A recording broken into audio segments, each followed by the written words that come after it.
And we are here in the studio with Blake Lewis, you may remember from, God, what season was it of American Idol? I feel bad even asking you that, but there's been so many. Season 6. So that was the season of Sinjaya. It was. And Jordan Sparks was the winner. Yeah. But I definitely remember you. You definitely stood out in a very good way. Well, thank you. It was a good experience for you? It was fantastic.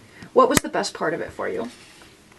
Meeting mentors, performing live, exposing people to beatboxing in my arrangements. I mean, the list goes on. I mean, like, that's like a floodgate of answers of awesome. You were already pretty much an established regional artist from Seattle and doing gigs in the Northwest, correct? I was. Many different kinds. And so you would think, somebody that already has an established career wouldn't learn that much about it from that experience, but everybody that's come out of it says, yeah, they learned things they didn't even know. Yeah, I definitely learned about my character and certain aspects of performing on stage in front of those kind of cameras in a live sense, but definitely, more of who I was as a person in those stressful environments, that instant facade of fame and how my psyche dealt with it. And I mean, it was a head trip, and taking that all in and then, letting it all out when it came to performance night. Each week was a different challenge, mentally, physically, and it was amazing. A favorite performance highlight from that For me, year? I got high off of my performance when I did Bon Jovi's You Give a Bad Name, because at that point in time, the producers were still telling me no. They were saying it was a terrible idea. John himself didn't like it, but the band did.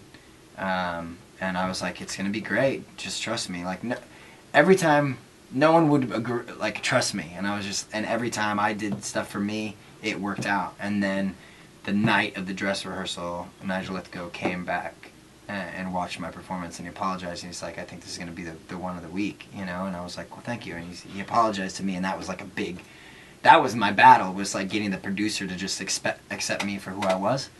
And so when I did it that night on stage, I mean, the energy of that room was it was magical. But, I mean, before that, I sang 311 All Mixed Up, and Nick Hexum, who's now a friend, was in the audience, and that was my favorite band growing up. So, I mean, there was so many experiences. I got to talk to Quincy Jones for about an hour and a half on a couch when we were doing the charity week, because we're both from the same area of Seattle, and we know some of the same musicians, and, Randy is good friends with one of my good friends who's an amazing drummer who is in Santana, and, so it was, being there every week was it was amazing. And now Randy's leaving the show, and there's rumors of all sorts of changes. If you had any advice to give the producers of the show from your vantage point, as somebody who's gone through it, what kind of advice would you give them? Give more time to the actual people who are, performing, because they have a little bit more, but they really don't show insight to what goes on in that show. There's never any, like, behind the scenes. There's never the struggle. There's not, it doesn't show any of the people struggling at all, and it's 7 days a week, 5 a.m. till 10 o'clock at night. There's barely any time to sleep, and they're not showing that stressful thing. I mean, because they're trying to play it off that it's a reality show, but they don't show any of the reality. They just show the competition. Mm-hmm. But for singers, we're not competitive. Maybe there might be some. I'm not. I make music that I like, and I hope everyone else like it. Mm-hmm. But it's not a competitive thing.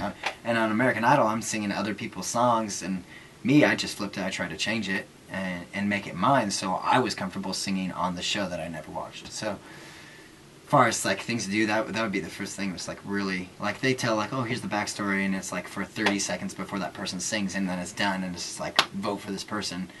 But so much goes on into the creation of that show, and I think, America wants to know about it. Yeah. I get asked all the time after being on that show, like, not so much now, but, a couple years ago, just, like, man, I would love to see, like, the making of, or, like, what everyone's doing now, and, like, what it takes to make it in this industry, what it takes to make it on that television show. I mean, you never know, like, because to show that, you're actually showing that week of what goes on, and then America's voting on that person of how they're succeeding, mentally, like I said, physically, mentally, to make it to that moment where they step on the mic, and grab it. No, would step on it, I guess, right? Yeah. They grab it and sing their song, you know. I think it would make for more compelling stories, absolutely. Draw people in emotionally. Yeah. When did you first get involved, or interested in, I should say, beatboxing as an art? And is it something, because I think, because I just have no rhythm, like, it would be the hardest thing ever to learn, or did it come naturally to you, that skill? I think it comes more naturally to guys and when they're kids, just because girls play with the Barbies and guys, well, my day was like G.I. Joe, He-Man, and Ninja Turtles, and you know, we had all these cartoons that are like were geared like Transformers. Like it's like the best show on earth. When I was a kid, I was like, you know, all those sound effects. I was just like enamored with and just like overjoyed every time I saw that. And I'm that kid. But I mean, I have had girl students, and they've ended up being amazing beatboxers. You know, I mean, girls are like, psh, psh, you know, they're like all making noises already. That it's just patterns. You know, it's a drummer. Like he's got a drumming pattern. Same with beatboxing. You know, that's just simple stuff, and you know, it's really listening. I mean, I think that the key to life, and you know, in any kind of relationship is listening, and that's the same with music. You make it sound simple, but I know I've tried. It's not. Well, I've been doing it since I was like 5. You know, so. That helps.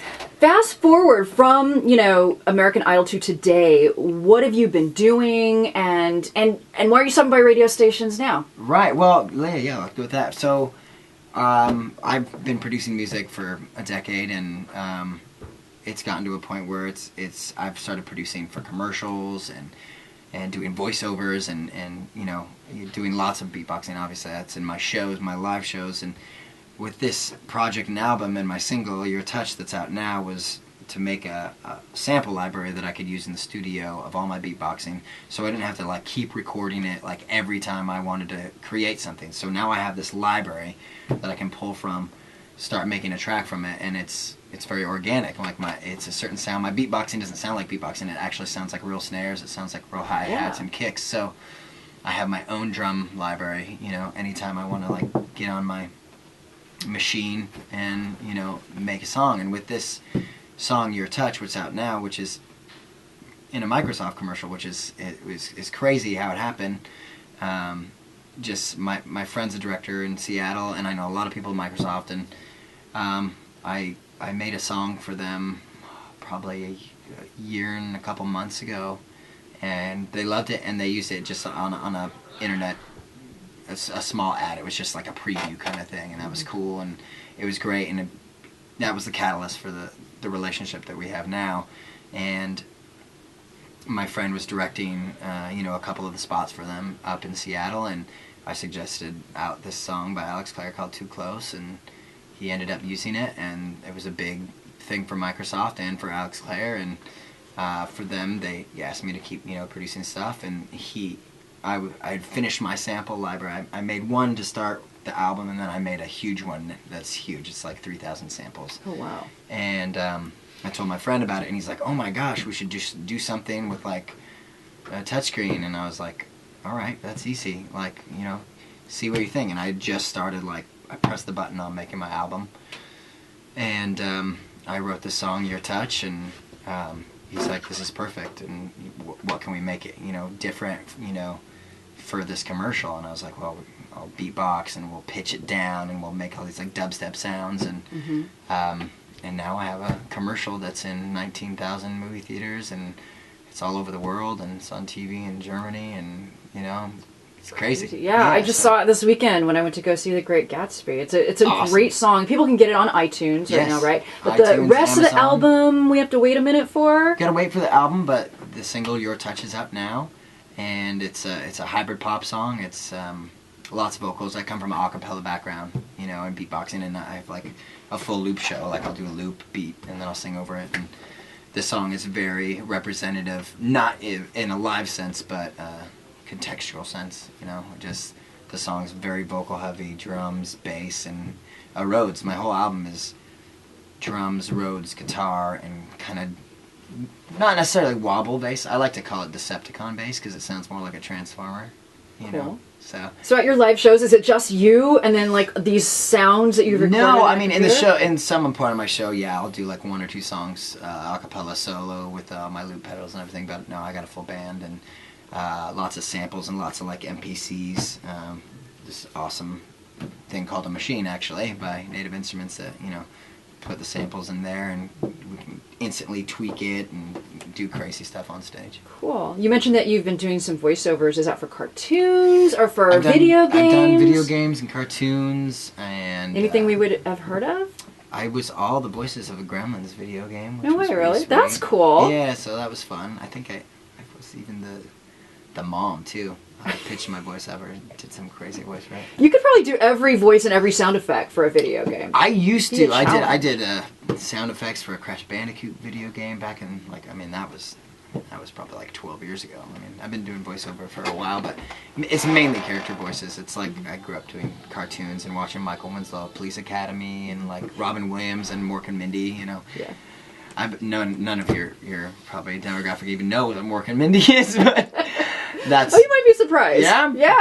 Yeah. But yeah, I grew up with that and stuff, so, you know, I was a weird child, to say the least. I'm an only child, and I lived on a street that had no kids until I was 10. We moved, and then it was just like life by not both myself anymore. So. And you were the entertainment of the neighborhood, I'm sure. Yeah.